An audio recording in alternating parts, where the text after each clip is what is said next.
현아의 이상형은 송중기 같은 잘생긴 사람보단 말이 잘 통하는 조세호 같은 사람이 이상형이라고 하는데요. 저는 스타일을 잘 보지 않는다, 느낌이 잘 통하고 대화가 잘 되는 사람을 좋아한다 라고 말했습니다. 해피투게더에서 조세호와 현아는 가상의 소개팅을 했는데요. 조세호가 어떤 음식을 좋아하냐 라고 묻자 현아는 파인애플을 좋아한다 라고 말했습니다. 이에 유재석이 조세호하고 밥을 먹기 싫다는 고단수의 말이다 라고 말했습니다. 이후 시간이 지나고 조세호는 한 방송에서 그때 이후 난 아무 짓도 안 하고 집에서 가만히 있었는데 사람들한테 욕을 먹었다 라고 농담조로 이야기했습니다. 현아의 섹시함으로 인해 폐양색 패기라는 수식어가 생겼습니다. 유래는 만화 원피스에서 나오는 폐양색의 패기를 말하는 것이며, 폐양색 패기는 기믹만으로 상대를 압도하여 기절시킨다 라는 뜻입니다. SNL에서 아예 이 컨셉으로 나오기도 했으며 비슷한 의미로 걸그룹계의 여포라고 불리기도 합니다. 현아는 어떠한 노출도 서슴지 않고 하고 있는데요. 과거 공연에서 상의 탈의를 하고 검은색 브라를 선보이면서 화제가 된 적도 있습니다. 내 이미지는 섹시함을 항상 컨셉으로 잡고 있다. 하지만 필요한 노출만 할 것이다. 필요하다면 무대 위에서 다 벗고 춤출 의향도 있다 라고 말했습니다. 현아는 학창시절 교복을 주려 입거나 노출이 심한 교복 패션은 입지 않았다고 합니다. 과거 현아의 교복 사진이 공개되었으며 사진 속에서 현아가 교복을 입은 모습은 매우 단정한 걸 확인할 수 있죠. 이후 동상이몽에서 현아를 동경해 노출이 심한 옷을 입고 다니는 한 학생이 나왔었는데요. 이에 대해 현아는 나는 평소에 노출이 심한 패션을 선호하지 않는다. 연예인으로서의 컨셉과 캐릭터가 확고하기 때문에 옷을 입을 때는 항상 때와 장소를 중요하게 생각한다. 때와 장소를 가리는 기준점이 필요하다 라고 조언해줬습니다. 참고로 현아의 한마디에 고민은 1분도 안 돼서 바로 해결되었었죠. 현아는 팬에 대한 사랑도 남다른데요. 평소 팬한테 파격적인 선물을 자주 하여 역조공 장인으로 불리며 한 커뮤니티에 팬이 올린 미담글이 화제가 되었었는데요. 한 팬이 현아를 만나 현아한테 점심 메뉴 추천해달라고 말했다고 합니다. 현아는 점심 메뉴를 추천해주면서 팬들 밥 먹으라고 카드를 줬다고 합니다. 현아는 먹고 싶은 만큼 마음껏 먹어도 된다 라고 말했다 합니다. 그리고 그날 팬한테 티셔츠와 양말 등 다양한 것들을 선물해줬다고 하죠. 이 외에도 과거 자신을 만나러 온 팬들에게 명품 립스틱, 커피 상품권, 담요, 티셔츠, CD, 패딩 등 고가의 선물도 많이 해줬다고 합니다. 이에 대해 현아는 내가 잘 나갈 때 팬들에게 최대한 많이 해주자 라는 생각을 가지고 있다. 내가 언제까지 잘 나갈 수 없으니 있을 때 잘해주자는 생각이 있다 라고 말했습니다.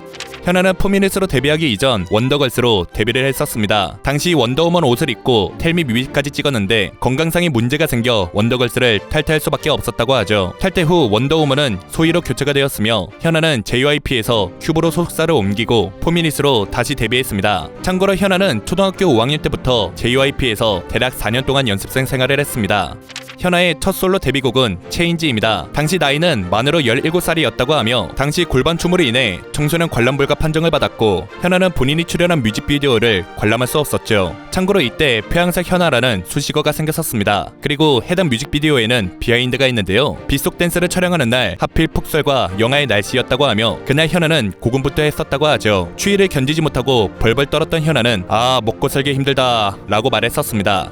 현아는 성년이 된 2011년 버블팝으로 정점을 찍었습니다. 현아의 버블팝 뮤비의 조회수는 1.5억 회를 찍었으며 첫 무대에서 핫팬츠에 화이트 민소매 탑으로 이루어진 의상, 태닝한 피부, 맨발, 빗까지 내려 온몸이 젖은 상태였습니다. 당시 남녀 불문하고 폭풍적인 인기를 끌었었죠. 참고로 현아는 첫 무대를 끝마치고 무대에서 내려와 눈물을 흘렸다고 하는데요. 당시 맨발로 공연한 현아의 비하인드가 공개되었으며 그날 버블팝의 첫 무대였다. 그때 비가 와서 일절이 끝날 무렵에 한쪽 신발이 벗겨졌다. 그래서 나머지 한쪽도 벗고 춤을 췄다. 저는 그게 컴백 무대였기 때문에 무대를 끝내고 내려와서 울었다 라고 말했습니다. 현아가 버블팝 이후 또 한 번 정점을 찍은 노래가 있는데요. 바로 트러블 메이커입니다. 특히 트러블 메이커에서 가장 돋보였던 점은 키스씬과 휘파람입니다. 인트로 부분 휘파람 소리는 언제 들어도 소름이 돋는다 라는 평가가 있습니다. 그리고 키스씬에 대한 비하인드가 있는데요. 당시 무대에서 키스씬 장면을 찍어야 했는데 뒤에 불이 활활 타오르고 키스씬을 멋있게 하는 장면에서 생각보다 불이 너무 빨리 꺼졌다. 이에 감독이 빨리 해 라고 소리쳤다고 하죠. 장현승은 스탠바이하고 불이 붙어야 하는데 우리가 멀뚱멀뚱할 때 불이 타올랐다. 아마 연습 삼아 하시다가 심하게 타오른 것 같다. 갑자기 키스를 하라고 해서 급하게 하게 됐다 라고 말했습니다.